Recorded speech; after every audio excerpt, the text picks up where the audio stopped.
Mokolo moko mama na Hélène atindi ye na ndako ya mozalani na ye mpona kodefa mwa sukali kasi mozalani na ye azali te.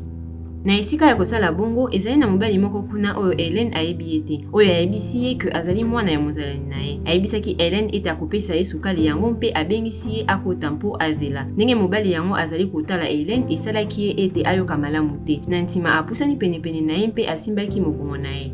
Hélène akeyimba ya moko apesi ye sukali mpe ayebisi mama na ye ete mwana ya mozalani na bango apesaki ye sukali, kasi alobi eloko mosusu te. Hélène ayebi te soki likambo oyo esalemaki ezalaki normal, kasi ayokaka malamu te mpe ayokaka soni ya koyebisa moto. Ezali na mitindo ndenge na ndenge ya kosimba. Mosusu ezali malamu, mosusu ezali malamu te mpe mosusu ekoki kobulunganisa to kozanga kolinga.